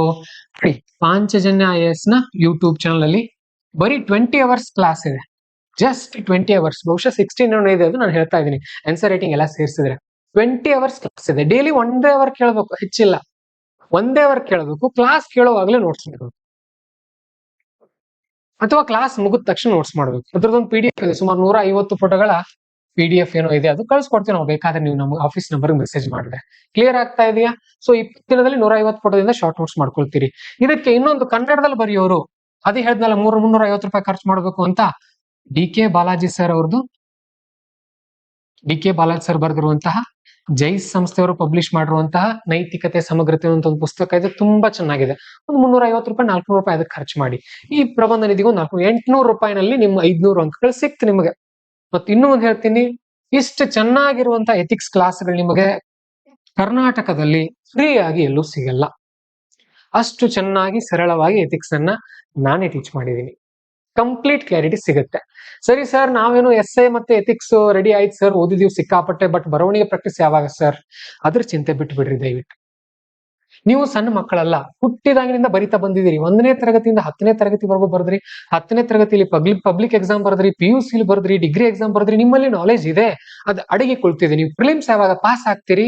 ಟೆಸ್ಟ್ ಸೀರೀಸ್ ಜಾಯ್ನ್ ಆಗಿ ಬೆಂಗಳೂರಲ್ಲಿ ನಡೆಸ್ತಾರೆ, ತುಂಬಾ ಒಳ್ಳೆ ಸಂಸ್ಥೆಗಳಲ್ಲಿ ಜಾಯ್ನ್ ಆಗುವಾಗ ಬರೀರಿ. ಈಗ ಕಂಟೆಂಟ್ ಅಷ್ಟೇ ರೆಡಿ ಮಾಡ್ಕೊಳ್ರಿ. ಅರ್ಥ ಆಗ್ತಾ ಇದೆಯಾ? ಸುಮ್ನೆ ಆನ್ಸರ್ ರೈಟಿಂಗ್ ಮಾಡ್ತೀನಿ ಅಂತ ಮಾಡ್ತಾ ಕೂತ್ಕೊಳ್ಬೇಡ್ರಿ. ಈ ಎಕ್ಸಾಮ್ ಪ್ಲಾನ್ ಮಾಡ್ತಾ ಇರೋರು. ಅರ್ಥ ಆಯ್ತಾ? 800 ರೂಪಾಯಿಗಳಲ್ಲಿ ನಿಮ್ಮ ಎಸ್ಸೆ ಮತ್ತು ಎಥಿಕ್ಸ್ ತಯಾರಿ ಮುಗೀತು. 1 ತಿಂಗಳ ಟಾರ್ಗೆಟ್. ಅರ್ಥ ಆಯ್ತಾ? ಸೊ ಇದು ನೋಡಿ, ಸುಮಾರು 20 ಅವರ್ಸ್ ಕ್ಲಾಸ್ ಇದೆ. ಡೈಲಿ 1 ಅವರ್ ಕೇಳಬೇಕು. 20 ಡೇಸ್ ಅಲ್ಲಿ ಮುಗಿಯುತ್ತೆ. ಸೊ ನೋಟ್ಸ್ ಕೂಡ ಮಾಡ್ಕೊಳ್ಬೇಕು. 20 ಡೇಸ್ ಅಲ್ಲಿ ಮುಗೀತು. ಇನ್ನು 10 ದಿನ ಉಳಿತಲ್ಲ. ಸೊ ಇದು ಸುಮಾರು ಒಂದು 400 ಪುಟಗಳ ಬುಕ್ ಇದೆ. ಅದು ಕೂಡ DK ಬಾಲಾಜಿ ಸರ್ ಅವ್ರದ್ದು. ಡೈಲಿ ಒಂದು 20 ಓದಿ, 10 ದಿನದಲ್ಲಿ ಮುಗಿದು ಬಿಡುತ್ತದೆ. 10-20 ದಿನದಲ್ಲಿ. ಸೊ ಜುಲೈ 31ನೇ ತಾರೀಕಿಗೆ ಇದಿಷ್ಟು ಕವರ್ ಆಗಿರ್ಬೇಕು ನಿಮ್ದು. ಇದಿಷ್ಟು ಕವರ್ ಆಯ್ತು ಅನ್ಕೊಡ್ರಿ. ನೀವು ಬರ್ದಿಟ್ಕೊಡ್ರಿ. ನೀವು KS ಆಫೀಸರ್ ಆದ ಹಾಗೆ ನೀವು ಬರ್ದಿಟ್ಕೊಡ್ರಿ. ಬೇಕಾದ್ರೆ ಈ ತರ ಯಾವ ಸ್ಟ್ರಾಟಜಿ ಮಾಡ್ಕೊಂಡು ಹೋಗ್ತಾರೆ ಅವ್ರು ಯಶಸ್ವಿ ಆಗ್ತಾರೆ. ಓದೋದಲ್ಲ, ಕಾಂಪಿಟೇಟಿವ್ ಎಕ್ಸಾಮ್ ಅಂತ ಅಂದ್ರೆ ನೀವು ಓದ್ತೀರಿ, ಎಲ್ರು ಓದ್ತಾರೆ. ಹೌದು, ನೀವು ಹೇಗೆ ವಿಭಿನ್ನವಾಗಿ ಹೇಗೆ ಓದ್ತೀರಿ, ಇತರರನ್ನ ನೀವು ಹೇಗೆ ಬೀಟ್ ಮಾಡಬಲ್ರಿ, ಅದು ನಿಮ್ಮಲ್ಲಿ ಕಂಡು ಬರಬೇಕು. ಅರ್ಥ ಆಗ್ತಾ ಇದೆಯಾ? ಈ ನಾನು ಸುಮ್ನೆ ಬಂದು ಏನೇನೇ ಹೇಳಿ ಹೋಗ್ಬೋದಲ್ಲ, ಹಾಗಿಲ್ಲ. ಸ್ಪರ್ಧೆ ಅಂದ್ರೆ ಏನ್ ಗೊತ್ತಾ? ಇಲ್ಲಿ ಎಲ್ರು ಪಾಸ್ ಆಗೋದಿರಲ್ಲ, ಲಿಮಿಟೆಡ್ ಸೀಟ್ಸ್ ಇರುತ್ತೆ. ನೀವು ಅದನ್ನ ಮೀರಿ ಹೋಗ್ಬೇಕು, ಎಲ್ರಿಗಿಂತ ಮೀರಿ ಹೋಗ್ಬೇಕು. ಸೊ ಇದಿಷ್ಟು ಎಥಿಕ್ಸ್ ಮತ್ತು ಎಸ್ಸೆ ತಯಾರಿ. ನಾನು GS 1, 2, 3 ಬಗ್ಗೆ ಮುಂದಿನ ಆಗಸ್ಟ್ ಅಲ್ಲಿ ಹೇಳ್ತೀನಿ. ಈಗ ಕರೆಂಟ್ ಅಫೇರ್ಸ್ ಬರೋಣ. ಎಷ್ಟು ಅವರ್ ಸ್ಟಡಿ ಆಯ್ತು ಹೇಳ್ರಿ ಎಲ್ಲ ಸೇರಿ? 3 ಅವರ್ಸ್ ಓನ್ಲಿ. 1 ಅವರ್ ಪ್ರಬಂಧ ನಿಧಿಗೆ, 2 ಅವರ್ ಯಾವ್ದಕ್ಕೆ? ಇದು ಎಥಿಕ್ಸ್ಗೋಸ್ಕರ ಹೋಯ್ತು. ಇನ್ನು 2 ಅವರ್ಸ್ ಸಿಗ್ತಾ ಇದೆ ನಿಮಗೆ. ಸೊ ಈ 2 ಅವರ್ ಅಲ್ಲಿ ಕರೆಂಟ್ ಅಫೇರ್ಸ್ ತಯಾರಿ ಮಾಡ್ಬೇಕಪ್ಪ ನೀವು. ಯಾರು KS IAS ಎರಡು ಕಂಬೈನ್ಡ್ ಆಗಿ ಮಾಡ್ತಾ ಇದ್ರಿ, ನಿಮ್ಮ ತಯಾರಿ ಯಾವ ತರ ಇರ್ಬೇಕು ನೋಡಿ. ಮೊಟ್ಟ ಮೊದಲನೇದಾಗಿ ಇಲ್ಲಿ ನಿಮ್ದು ನಾವು vision IAS monthly magazine classes ಮಾಡ್ತೀವಿ. ಸೊ ಇದರದ ಕ್ಲಾಸಸ್ ಲೈವ್ ಇರುತ್ತೆ ಪ್ರತಿದಿನ. ಲೈವ್ ಇದ್ದಾಗ 1 ಅವರ್ ಇರುತ್ತೆ. ಸೊ ನೀವು ಲೈವ್ ನೋಡಬಾರ್ದು, ನೀವು ರೆಕಾರ್ಡೆಡ್ ನೋಡ್ಬೇಕು. ಡಬಲ್ ಸ್ಪೀಡ್ ಇಟ್ಕೊಂಡು ನೋಡ್ಬೇಕು. ಡಬಲ್ ಸ್ಪೀಡ್ ಇಟ್ರೆ 30 ಮಿನಿಟ್ಸ್ ಆಗುತ್ತೆ. ಆಮೇಲೆ ನಾನು ಕ್ಲಾಸ್ ಅಲ್ಲೇ ಹೇಳುವಾಗ ಇಂಪಾರ್ಟೆಂಟ್ ಪಾಯಿಂಟ್ ಅಂಡರ್ಲೈನ್ ಮಾಡಿರ್ತೀನಿ, ಅಂದ್ರೆ ನಾನು ಹೇಳುವಾಗಲೇ ಬಾಕ್ಸ್ ಈ ತರ ರೌಂಡ್ ಹಾಕ್ತಾ ಇರ್ತೀನಿ, ಇದು ಇಂಪಾರ್ಟೆಂಟ್ ಅಂತ ಹೇಳ್ತಾ ಇರ್ತೀನಿ. ಸೊ ಅದನ್ನೇ ಕ್ಲಾಸ್ ಮುಗಿದ ತಕ್ಷಣ ರಿವಿಷನ್ ಮಾಡ್ಬೇಕು, ಅದಷ್ಟೇ, ಜಾಸ್ತಿ ಬೇಡ. ಸೊ ಅದಕ್ಕೆ 30 ಮಿನಿಟ್ಸ್ ಕೊಟ್ರಿ is equal to 1 hour. Sir ಇದು 1 ಅವರ್ ಸರ್, ನಾವು KS ಓದೋರು ವಿಷನ್ ಮ್ಯಾಗಝಿನ್ ಕೊಡೋಣವಾ ಬೇಡವಾ? ನೋಡಿ, ಇಲ್ಲಿ ನಿಮ್ಮ ಆನ್ಸರ್ ರೈಟಿಂಗ್ ಸ್ಕಿಲ್ ಕೂಡ ಇಂಪ್ರೂವ್ ಆಗುತ್ತೆ ಈ ಮ್ಯಾಗಝಿನ್ ಓದೋದ್ರಿಂದ. ಸೊ ದಯವಿಟ್ಟು ಇದನ್ನು ತಪ್ಪಿಸ್ಲಿಕ್ಕೆ ಹೋಗ್ಬೇಡಿ. ಇನ್ನು ಯಾರು ಸ್ಪೆಸಿಫಿಕ್ ಆಗಿ KS ಗೆನೆ ಓದ್ತಾ ಇದ್ದೀರಿ, ಕನ್ನಡ ಮೀಡಿಯಂನವರು ಪ್ರಜಾವಾಣಿ, ಇಂಗ್ಲಿಷ್ ಮೀಡಿಯಂನವರು ಡೆಕ್ಕನ್ ಹೆರಾಲ್ಡ್, 30 ಮಿನಿಟ್ಸ್ ಪ್ರತಿದಿನ. Okay, 30 minutes. UPSC ನವರು ದ ಹಿಂದೂ ಓದ್ತಾ ಇರ್ತೀರಿ. ಸೊ ಇಲ್ಲಿ ಪ್ರಜಾವಾಣಿ ಸರ್, ನಮಗೆ ಯಾವುದು ಇಂಪಾರ್ಟೆಂಟ್ ಅಂತ ಗೊತ್ತಾಗಲ್ಲ ಸರ್ ಅನ್ನೋರು ಯಾರಿದ್ದೀರಿ, gateway to IAS and KS ಅನ್ನುವಂತ ಒಂದು ಚಾನಲ್ ಇದೆ. ಶ್ರೀಕಾಂತ್ ರೆಡ್ಡಿ ಸರ್ ಅವ್ರದ್ದು ಪೇಪರ್ ಕಟಿಂಗ್ಸ್ ತುಂಬಾ ಚೆನ್ನಾಗಿ ಹಾಕ್ತಿರ್ತಾರೆ. ಒಂದ್ ಅರ್ಧ ಗಂಟೆ ಬಸ್ಸಲ್ಲಿ ಹೋಗುವಾಗ್ಲೂ ಓದ್ಬಿಡ್ಬೋದು ನೀವು. ಸೊ ಇದು KS ಗೆ ಇಷ್ಟು ಸಾಕಾಗತ್ತೆ, ನೆನ್ಪಿಟ್ಕೊಳ್ಳಿ. ನಾನು ಎಷ್ಟು ಹೇಳ್ತಾ ಇದ್ದೀನಿ ಇಷ್ಟೇ ಮಾಡ್ತಾ ಹೋಗ್ರಿ. ಇದಕ್ಕೆ ಎಷ್ಟು ಕೊಡ್ಬೇಕು? 30 ನಿಮಿಷ. ನೋಡಿ, 1 ಗಂಟೆ ವಿಷನ್ ಕೊಟ್ಟಿದ್ದೀರಿ, ಈಗ 30 ಮಿನಿಟ್ಸ್ ನೀವು ಕೊಡ್ತಾ ಇರೋದು ಯಾವ್ದಕ್ಕೆ? ನ್ಯೂಸ್ ಪೇಪರ್ಗೆ. ಇನ್ನು 30 ಮಿನಿಟ್ಸ್ ಯಾರು KS ಮೇಲೆ ಫೋಕಸ್ ಮಾಡಿದ್ದೀರಿ ನೀವು, ಸ್ಪರ್ಧಾ ಅರಿವು ಮ್ಯಾಗಝಿನ್ ಪ್ರತಿದಿನ 4 ಪುಟ ಓದ್ಬೇಕು. 4 ಪುಟ, 100 ಪೇಜ್ ಏನೋ ಇರುತ್ತೆ, ಒಂದ್ ತಿಂಗಳಿಗೆ ಒಂದು ಮ್ಯಾಗಝಿನ್ ಮುಗಿತಾ ಹೋಗುತ್ತೆ. ಹಳೇದ್ ತಗೊಂಡ್ಕೊಂಡ್ಲ ಸರ್ ಬೇಡ, ಈಗ ಹೊಸದ್ ಯಾವ್ದು ಇತ್ತೀಚಿನ ಬಂದಿರುತ್ತೆ ಅದರಿಂದ ಸ್ಟಾರ್ಟ್ ಮಾಡಿ. ಹಳೇದ್ ಇರ್ಲಿ, ಆಮೇಲೆ ಮುಗಿಸ್ಕೊಳಕ್ ಬರುತ್ತೆ ಅದನ್ನ. ಇಂಗ್ಲಿಷ್ ಮೀಡಿಯಂನವರು ಕೇರ್ ಇಂಡಿಯಾ ಅಂತ ಇರುತ್ತೆ, ಇದರಲ್ಲಿ ಕರ್ನಾಟಕ ರಿಲೇಟೆಡ್ ಕರೆಂಟ್ ಅಫೇರ್ಸ್ ಮೇಲೆ ಫೋಕಸ್ ಮಾಡಿ. ನಾವು ನ್ಯಾಷನಲ್ ಲೆವೆಲ್ ಇಲ್ಲಿ ಕವರ್ ಮಾಡ್ತೀವಿ ವಿಷನ್ ಅಲ್ಲಿ. ಇದೆಷ್ಟು? 4 ಪೇಜ್ ಎಷ್ಟಲ್ಲಿ ಕವರ್ ಆಗ್ಬೇಕು? 30 ಮಿನಿಟ್ಸ್. 7 ಪೇಜ್ಗೆ ಒಂದು ಪುಟ ಆಗಲ್ವಾ ನಿಮ್ಗೆ? ಕನ್ನಡ ಓದ್ಬೋದಲ್ಲ, ಓದುವಾಗಲೇ ಇಂಪಾರ್ಟೆಂಟ್ ಪಾಯಿಂಟ್ ಓದ್ಬೇಕು. ಮತ್ ಇನ್ನೊಂದು, ಯಾವ ತರ ಓದ್ಬೇಕು, ಯಾವ ತರ ರಿವಿಷನ್ ಮಾಡ್ಬೇಕು, ಯಾವ ತರ ಶಾರ್ಟ್ ನೋಟ್ಸ್ ಮಾಡ್ಬೇಕು, ಯಾವ ತರ ಡಿಫಿಕಲ್ಟ್ ಸಬ್ಜೆಕ್ಟ್ ಕಲಿಬೇಕು, ಇದೆಲ್ಲಾನು ಕೂಡ ಏನ್ ನೀವು ವಿಡಿಯೋ ನೋಡ್ತಾ ಇದ್ರಲ್ಲ ಇದರ ಡಿಸ್ಕ್ರಿಪ್ಷನ್ ಅಲ್ಲಿ ಸಿಗುತ್ತೆ ನಿಮ್ಗೆ. ದಯವಿಟ್ಟು ಅವನ್ನೆಲ್ಲ ನೋಡಿ. ಓಕೆ, ಸೊ ನಾನು ಅದನ್ನ ಆಮೇಲೆ ಹಾಕಿರ್ತೀನಿ, ಯಾವ ತರ ಇಂಪಾರ್ಟೆಂಟ್ ವಿಡಿಯೋ ಲಿಂಕ್ಸ್ ಅಂತ ಹಾಕ್ತೀನಿ ಅದನ್ನ. ಓಕೆ, ಸೊ ಇದನ್ನ ಅಷ್ಟು ಹಾಕ್ತೀನಿ, ಆಮೇಲೆ ಕಮೆಂಟ್ ಸೆಕ್ಷನ್ ಚೆಕ್ ಮಾಡ್ರಿ. ಈ ಪರ್ಚೇಸ್, ಡೈರಿ ಪರ್ಚೇಸ್ ಲಿಂಕ್ ಇರಬಹುದು, ಆಮೇಲೆ ಇವು ಎಲ್ಲೆಲ್ಲಿ ಬುಕ್ ಸ್ಟಾಲ್ ಲಭ್ಯ ಇದೆ ಅದರೆಲ್ಲ ಮಾಹಿತಿ ಹಾಕಿರ್ತೀವಿ, ಚೆಕ್ ಮಾಡ್ಕೊಡ್ರಿ. ಅರ್ಥ ಆಯ್ತಾ? So current affairs 2 hours, SA 1 hour, ethics ಗೆ 2 ಅವರ್. ಇವಿಷ್ಟು ಟಾರ್ಗೆಟ್ಸ್ 5 ಅವರ್ಸ್ ಇಂಟ 30 ಡೇಸ್, ಸುಮಾರು 150 ಅವರ್ಸ್ ಟಾರ್ಗೆಟ್ಸ್ ನಾನೀಗ ಕೊಡ್ತಾ ಇದ್ದೀನಿ. ಈಗ ಫುಲ್ ಟೈಮ್ ಸ್ಟಡಿ ಮಾಡ್ತಿರ್ತೀರಿ ಕೆಲವೊಬ್ರು. ಫುಲ್ ಟೈಮ್ ಸ್ಟಡಿ ಮಾಡ್ತಾ ಇದೀವಿ ಸರ್ ನಾವು, ನಮಗಿನ್ನೂ ಟೈಮ್ ಬಹಳ ಇದೆ, ನಾವೇನ್ ಮಾಡೋಣ, ನಮಗೆ ಇನ್ನೂ 3 ಅವರ್ಸ್ 3 to 4 ಅವರ್ಸ್ ಸ್ಟಡಿ ಮಾಡೋ ಟೈಮ್ ಸಿಗ್ತಾ ಇದೆ ಸರ್ ನಮಗೆ ಅನ್ನೋರು. ನೀವು ಈ ಟೈಮಲ್ಲಿ ಏನ್ ಮಾಡ್ಕೊಳ್ಬಹುದು ಅಂತ ಅಂದ್ರೆ, GS1, GS2, GS3 ನಲ್ಲಿ ಒಂದೊಂದು ಸಬ್ಜೆಕ್ಟ್ ನ ಮುಗಿಸ್ಕೊಳ್ತಾ ಹೋಗೋದು. ಯಾವ ಸಬ್ಜೆಕ್ಟ್ ಮಾಡೋದು ಸರ್, ಏನ್ ಮಾಡೋದು ಸರ್ ಅನ್ನೋದ್ರ ಬಗ್ಗೆ ನಾನು ಹಿಂದೆ ಒಂದು ವಿಡಿಯೋ ಹಾಕಿದ್ದೀನಿ ನಮ್ಮ ಪಾಂಚಜನ್ಯ IAS ಯೂಟ್ಯೂಬ್ ಚಾನಲ್. ಯಾವ್ದಕ್ಕೆ ನೀವು ಪ್ರಿಫರೆನ್ಸ್ ಕೊಡ್ಬೇಕು, ಮೊದಲು ಯಾವ್ದು ಮುಗಿಸ್ಕೊಳ್ಬೇಕು ಅನ್ನೋಂತ ಒಂದು ವಿಡಿಯೋನ ಹಾಕಿದ್ದೀನಿ ನಾನು. ಅದ್ರ ಟೈಟಲ್ ಏನಿದೆ ಅಂತ ಅಂದ್ರೆ, UPSC mains 2026-27 notes making strategy ಅಂತ ಇದೆ. ನೋಟ್ಸ್ ಮೇಕಿಂಗ್ ಸ್ಟ್ರಾಟಜಿ ಅಂತ ಇದೆ. ಆ ವಿಡಿಯೋ ನೋಡಿ, 12 ನಿಮಿಷದ ವಿಡಿಯೋ ಇದೆ, ನಾನು ಮೊನ್ನೆ ಅಪ್ಲೋಡ್ ಮಾಡಿದ್ದೀನಿ ಅದನ್ನ. ಸೊ ದೊಡ್ಡ ಟೈಟಲ್ ಅಲ್ಲಿ ಇದೆ ಅದು. 15 ಸಬ್ಜೆಕ್ಟ್ಸ್ ಇದೆ UPSC ಮೇನ್ಸ್ ಅಲ್ಲಿ. ಅಂದ್ರೆ ನೀವು UPSC ಏನ್ ಓದ್ತಿರಲ್ಲ ಅದೆಲ್ಲಾನು KPSC ರಿಪೀಟ್ ಆಗುತ್ತೆ.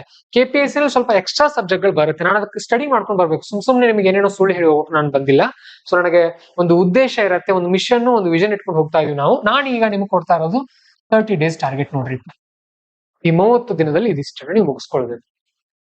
ಇದಿಷ್ಟನ್ನ ನೀವು ಮುಗಿಸ್ಕೊಂಡ್ರಿ ಅಂತ ಅಂದ್ರೆ, ನಾನು ಮುಂದೆ ಮತ್ತೆ ಆಗಸ್ಟ್ ಅಲ್ಲಿ ಬರ್ತೀನಿ. ಅಕಸ್ಮಾತ್ ನಾನು ಬರ್ಲಿಲ್ಲ ಅಂದ್ರೆ ವಿಡಿಯೋ ಮಾಡ್ಕೊಂಡು ನಾನು ಬರ್ತಿದ್ರೆ ನಾವು ಆಫೀಸ್ ನಂಬರ್ ಕೊಟ್ಟಿರ್ತೀನಿ ನಿಮ್ಗೆ, 9481837426. ಓಕೆ, ನೀವಿಷ್ಟು ಟಾರ್ಗೆಟ್ಸ್ ನ ರೀಚ್ ಮಾಡಿ ಜುಲೈ 31ನೇ ತಾರೀಕು ರಾತ್ರಿ 10 ಗಂಟೆಗೆ ಒಂದು ಮೆಸೇಜ್ ಹಾಕ್ರಿ, ಸ್ಯಾಂಪಲ್ ನೋಟ್ಸ್ ಕಳಿಸ್ರಿ, ನಿಮ್ದು ಎಥಿಕ್ಸ್ ನೋಟ್ಸ್ ಯಾವ ತರ ಆಗಿದೆ, ಆಮೇಲೆ ಪ್ರಬಂಧ ನಿಧಿಯಲ್ಲಿ ಯಾವ ತರ ಮಾರ್ಕ್ ಮಾಡಿದಿರಿ, ಹೈಲೈಟರ್ ಯಾವ ತರ ಯೂಸ್ ಮಾಡಿದಿರಿ. ಓಕೆ, ಅದೊಂದು ಬುಕ್ ಸಾಕು ನಿಮ್ಗೆ, ಎಲ್ಲ ಎಸ್ಸೆ ಕಂಟೆಂಟ್ ಅದರಲ್ಲಿ ಸಿಗುತ್ತೆ. ಆಮೇಲೆ ನ್ಯೂಸ್ ಪೇಪರ್ ಇಂದ ಯಾವುದೇ ರೀತಿ ನೋಟ್ಸ್ ಗಳನ್ನ ಮಾಡ್ತಾ ಹೋಗ್ಬೇಡಿ, ಅದಷ್ಟು ಟೈಮ್ ವೇಸ್ಟ್. ಅದೆಲ್ಲ ವಿಷನ್ ಮ್ಯಾಗಝಿನ್ ಓದ್ತೀರಿ, ಓಕೆ, ಅದನ್ನ ನಾನು ಕಲ್ಸ್ಕೊಡ್ತೀನಿ ನಿಮ್ಗೆ, ಲೈವ್ ಕ್ಲಾಸಸ್ ಇರುತ್ತದು. ಸ್ಪರ್ಧಾ ಅರಿವು ಏನ್ ಮ್ಯಾಗಝಿನ್ ತಗೊಳ್ತೀರಾ ಅಥವಾ ಕೇರ್ ಇಂಡಿಯಾ ಮ್ಯಾಗಝಿನ್, ಅದರೊಳಗಡೆ ಅಂಡರ್ಲೈನ್ ಮಾಡ್ಕೊಂಡ್ರೆ ಸಾಕು. ಕರೆಂಟ್ ಅಫೇರ್ಸ್ ನೀವು ಎಷ್ಟಂತ ನೋಟ್ಸ್ ಮಾಡೋರು ಸಾಕಾಗಲ್ಲ, ಅದೆಲ್ಲ ಜಾಸ್ತಿ ನೋಟ್ಸ್ ಅದನ್ನೆಲ್ಲ ಮಾಡ್ಕೊಳ್ತಾ ಕುತ್ಕೊಳ್ಬಾರ್ದು. ಸೊ ಸದ್ಯಕ್ಕೆ ಇದಿಷ್ಟು ಟಾರ್ಗೆಟ್ ಹಾಕೊಂಡು ನೀವು ಮಾಡಿದ್ರಿ ಅನ್ಕೊಳ್ಳಿ, ಆಗಸ್ಟ್ ಅಲ್ಲಿ ನಾನು ಬರ್ತೀನಿ, ಮತ್ತೆ ಮೊದಲ ವಾರದಲ್ಲಿ ನಿಮ್ಗೆ ಟಾರ್ಗೆಟ್ಸ್ ಹಾಕೊಡ್ತೀನಿ ಏನೇನ್ ಮಾಡ್ಕೊಳ್ಬೇಕು ಅಂತ. ಸೊ ಆಗಸ್ಟ್ ಒಂದ್ ತಿಂಗಳು ಮೇನ್ಸ್ ತಯಾರಿ ನೀವು ಮಾಡ್ಕೊಂಡ್ರಿ ಅಂದ್ರೆ ಆಗಸ್ಟ್ ಎಂಡ್ಗೆ ಅವ್ರು ನೋಟಿಫಿಕೇಶನ್ ಮಾಡೋತಾರೋ ಇಲ್ಲ ಅನ್ನೋದು ಗೊತ್ತಾಗುತ್ತೆ. ನೋಟಿಫಿಕೇಶನ್ ಆಯ್ತು ಅನ್ಕೊಳ್ರಿ, ಸೆಪ್ಟೆಂಬರ್, ಅಕ್ಟೋಬರ್, ನವೆಂಬರ್ 3 ತಿಂಗಳಲ್ಲಿ ನೀವು ಯಾವ ತರ ಫಿಲ್ಮ್ಸ್ ಓದ್ಕೊಳ್ಬೇಕು ಅನ್ನೋ ವಿಡಿಯೋನು ಕೂಡ ನಾನು ಮಾಡ್ಕೊಡ್ತೀನಿ, ನಿಮ್ಗೆ ಪ್ಲಾನ್ ಮಾಡ್ತೀನಿ. ಓಕೆ, ಇನ್ನು IAS ನವರು, IAS ವಿದ್ಯಾರ್ಥಿಗಳು ಯಾರು ಗಮನ ಇಟ್ಕೊಂಡು ಕೇಳಿ. ನೀವು KS ಬಗ್ಗೆ ನಾನು ವಿಡಿಯೋ ಮಾಡಿದೆ ಅಂದ ತಕ್ಷಣ ಡಿಸ್ಟ್ರಾಕ್ಟ್ ಆಗಬಾರ್ದು. ನಿಮ್ಮ ತಯಾರಿ IAS ಕಡೆನೇ ಇರಬೇಕು. ಅತಿಯಾಗಿ KS ಮೇಲೆ ಅವಲಂಬನೆ ಆಗೋ ಹಾಗಿಲ್ಲ, ಯಾರೇ ಆಗ್ಲಿ. ಎಮೋಷನಲಿ KS ಅನ್ನ ಯಾರು ಹಚ್ಕೊಳಕ್ ಹೋಗ್ಬೇಡಿ. ಒಂಥರ ಕಲ್ಲಿನ ಬಂಡೆ ತರ ಇರಬೇಕು. ಹೋಗೋದು, ಚೆನ್ನಾಗಿ ಎಕ್ಸಾಮ್ ಬರೆಯೋದು, ಬರೋದು, ತಯಾರಿ ಮಾಡೋದು ಅಷ್ಟೇ. ತುಂಬಾ ರ್ಯಾಂಡಮ್ ಇರುತ್ತೆ ಪತ್ರಿಕೆ. ಇವನ್ UPSC ಕೂಡ ತುಂಬಾ ರ್ಯಾಂಡಮ್ ಆಗಿ ಪ್ರಶ್ನೆ ಪತ್ರಿಕೆ ಸಿದ್ಧಗೊಳಿಸ್ತಾ ಇದೆ. ಓಕೆ, ಯಾಕೆ ಈ ತರ ಆಗ್ತಾ ಇದೆ ಏನು ಅನ್ನೋದು ನಮಗೂ ಕೂಡ ಗೊತ್ತಾಗ್ತಾ ಇಲ್ಲ. ಒಂದು ದಾರಿಯನ್ನ ಪತ್ತೆ ಮಾಡೋಣ. ಬಟ್ ಒಂದ್ ಮಾತು ಹೇಳ್ತೀನಿ ನಿಮಗೆ, ಜಗತ್ತನ್ನ ಸೂಕ್ಷ್ಮವಾಗಿ ಅಬ್ಸರ್ವ್ ಮಾಡಿ, ಸಿಸ್ಟಮ್ ಅನ್ನ ಅರ್ಥ ಮಾಡ್ಕೊಳ್ಳಿ. ಈ ಪ್ರಕೃತಿ ಹೇಗಿದೆ ಅಂತ ಅಂದ್ರೆ, ಇಲ್ಲಿ ತುಂಬಾ ಶಕ್ತಿವಂತರನ್ನ, ಆಮೇಲೆ ತುಂಬಾ ದುಷ್ಟರನ್ನ ಯಾರು ಏನು ಮಾಡಲ್ಲ. ಬಟ್ ಯಾರು ತುಂಬಾ ವೀಕ್ ಇರ್ತಾರಲ್ಲ ಅವ್ರಿಗೆ ಈ ಪ್ರಕೃತಿಯಿಂದ ತುಂಬಾ ತೊಂದರೆ ಆಗುತ್ತೆ. ಈ ಸಿಸ್ಟಮ್ ಆತರ ರೂಪುಗೊಂಡಿದೆ. ಸೊ ನೀವು ಬಲಾಢ್ಯರಾಗಬೇಕು ಅಂತ ಅಂದ್ರೆ ನಿಮ್ಮ ಸಾಮರ್ಥ್ಯವನ್ನು ನೀವು ವೃದ್ಧಿಗೊಳಿಸ್ಕೊಳ್ಳೇಬೇಕು. ನೀವು ಆರ್ಥಿಕವಾಗಿ ಆಗಿರ್ಬೋದು, ಸಾಮಾಜಿಕವಾಗಿರ್ಬೋದು, ಮಾನಸಿಕವಾಗಿ, ದೈಹಿಕವಾಗಿ ಎಲ್ಲಾ ರೀತಿಯಲ್ಲಿ ಸ್ಟ್ರಾಂಗ್ ಆಗಿರಬೇಕು. ಅದು ಯಾವಾಗ ಆಗ್ತೀರಿ ಅಂದ್ರೆ ಓದಿನಿಂದ. ಡಾಕ್ಟರ್ BR ಅಂಬೇಡ್ಕರ್ ಅವರ ಕಾಲದಲ್ಲಿ ಶಾಲೆಯಿಂದ ಹೊರಗಡೆ ನಿಲ್ಸಿ ಅವ್ರಿಗೆ ಪಾಠ ಹೇಳಿದ್ರು. ಅಂತಹ ವ್ಯಕ್ತಿ ನಮ್ಮ ಭಾರತದಂತ ದೇಶಕ್ಕೆ ಸಂವಿಧಾನ ಬರೀತಾರೆ ಅಂತ ಅಂದ್ರೆ ಅದ್ರ ಹಿಂದೆ ಇದ್ದಂತ ಶಕ್ತಿ ಯಾವುದು? ಓದು. ಸ್ಪರ್ಧಾತ್ಮಕ ಪರೀಕ್ಷೆಗೆ ಓದುವಂತ ವಿದ್ಯಾರ್ಥಿಗಳು, ನೀವು ಆಳವಾಗಿ ಒಂದು ವಿಷಯವನ್ನ ಅರ್ಥ ಮಾಡ್ಕೊಂಡ್ರೆ, ಈ ಪ್ರಕೃತಿಯನ್ನ ಅರ್ಥ ಮಾಡ್ಕೊಂಡ್ರೆ, ದಿನಪತ್ರಿಕೆಯನ್ನು ನೀವು ಗಹನದಿಂದ ಓದಿದ್ರೆ ಜಗತ್ತನ್ನ ಆಳುವಂತ ಸಾಮರ್ಥ್ಯ ನಿಮ್ಮಲ್ಲಿ ಬಂದೇ ಬರುತ್ತೆ. ಅದು ಬಂದಿಲ್ಲ ಅಂದ್ರೆ ನೀವು ಸರಿಯಾಗಿ ಓದಿಲ್ಲ ಅಂತ ಅರ್ಥ. ಸರಿ, ಸದ್ಯಕ್ಕೆ ಇದಿಷ್ಟಿರ್ಲಿ. ಇನ್ನು KS ಬಗ್ಗೆ, KPSC ಭ್ರಷ್ಟಾಚಾರದ ಬಗ್ಗೆ ನಾನೊಂದು ಸಣ್ಣ ಹೆಜ್ಜೆ ಇಟ್ಟಿದ್ದೀನಿ. ಬಟ್ ಇಲ್ಲಿ ಅದನ್ನ ನಾನು ರಿವೀಲ್ ಮಾಡಲಾದ ಅಗತ್ಯನೂ ಇಲ್ಲ. ಎಜುಕೇಶನ್ಗೋಸ್ಕರ ಇರುವಂತ ಚಾನಲ್ ಇದೆ, ಎಜುಕೇಶನ್ ಬಗ್ಗೆ ಹೇಳ್ತಾ ಇರ್ತೀವಿ ಸಂಪೂರ್ಣವಾಗಿ. ಈಗ ನಿಮ್ಮ ಗುರಿ ಒಂದೇ, KS ಎಕ್ಸಾಮ್ ನ ಬರಿಬೇಕು, IAS ಎಕ್ಸಾಮ್ ನ ಬರಿಬೇಕು, ಪಾಸ್ ಆಗ್ಬೇಕು ಅಷ್ಟೇ. ಆಮೇಲೆ ಇನ್ನು ಬೇರೆ ಬೇರೆ ಎಕ್ಸಾಮ್ ಗಳಿಗೆ ಯಾರಾದ್ರೂ ತಯಾರಿ ಮಾಡ್ತಾ ಇದ್ರೆ, ಕರ್ನಾಟಕದಲ್ಲಿ ತುಂಬಾ ಒಳ್ಳೆ ಟೀಚರ್ಸ್ ಇದ್ದಾರೆ. ನೀವು PC ಇರ್ಬೋದು, FDA ಇರ್ಬೋದು, SDA ಇರ್ಬೋದು, ಆಮೇಲೆ KE ಎಕ್ಸಾಮ್ಗಳು ಇರ್ಬೋದು, PSI ಇರ್ಬೋದು, ESI ಇರ್ಬೋದು. ನೀವು ಯಾವುದೇ ಎಕ್ಸಾಮ್ ತಯಾರಿ ಮಾಡ್ತಾ ಇದ್ರು ಒಳ್ಳೆ ಶಿಕ್ಷಕರನ್ನ ಹುಡುಕೊಳ್ಳಿ, ಒಳ್ಳೆ ಮೆಂಟರ್ ಜೊತೆ ಟಚ್ ಅಲ್ಲಿ ಇದ್ಕೊಂಡು ಸ್ಟಡಿ ಮಾಡ್ತಾ ಹೋಗಿ ಯಶಸ್ವಿಯಾಗಿ. ಹಾಗೇನೆ ಇವೆರಡರ ಬೆನಿಫಿಟ್ ಸಿಕ್ಕ ಮೇಲೆ ನಮಗೊಂದು ಮೆಸೇಜ್ ಹಾಕಿ, ಇದರಲ್ಲಿ ಏನೇನಾದ್ರೂ ತಪ್ಪುಗಳಿದ್ರು ಕೂಡ ಮೆಸೇಜ್ ಹಾಕಿ ನಾವು ತಿದ್ಕೊಳ್ತೀವಿ. ಒಟ್ಟಿನಲ್ಲಿ ಕರ್ನಾಟಕದ ವಿದ್ಯಾರ್ಥಿಗಳು ಖುಷಿಯಿಂದ ದೇಶವನ್ನ ಆಳಬೇಕು ಅನ್ನುವಂತ ಒಂದು ಕನಸಿನಿಂದ ಹೋಗ್ತಾ ಇದೀವಿ. ಒಳ್ಳೇದಾಗ್ಲಿ. ಮತ್ತೇನಾದ್ರೂ ಡೌಟ್ಸ್ ಗಳಿದ್ರೆ ಕಮೆಂಟ್ ಸೆಕ್ಷನ್ ಬರೀರಿ, ನಾನು ಅದ್ರ ಬಗ್ಗೆ ಉತ್ತರ ಕೊಡುವಂತ ಪ್ರಯತ್ನ ಪಡ್ತೀನಿ. ಯಾರು KS ಮೇಲೆ ಫೋಕಸ್ ಮಾಡಿದ್ರೆ ಈ ವರ್ಷ KS 2026-27 ಅಂತ ಕಮೆಂಟ್ ಸೆಕ್ಷನ್ ಬರೀರಿ. ಇಲ್ಲ ಸರ್ ನಾನು UPSC ನೇ ಇದೀನಿ ಆದ್ರೂ ಕೂಡ ಇದನ್ನ ನೋಡಿದೀನಿ ಅನ್ನೋದಿದ್ರೆ UPSC 2027 ಅಂತ ಬರೀರಿ. ಮತ್ತೆ ಮುಂದಿನ ವಿಡಿಯೋ ಸಿಗೋಣ. ನಮಸ್ಕಾರ, ಆಲ್ ದಿ ಬೆಸ್ಟ್.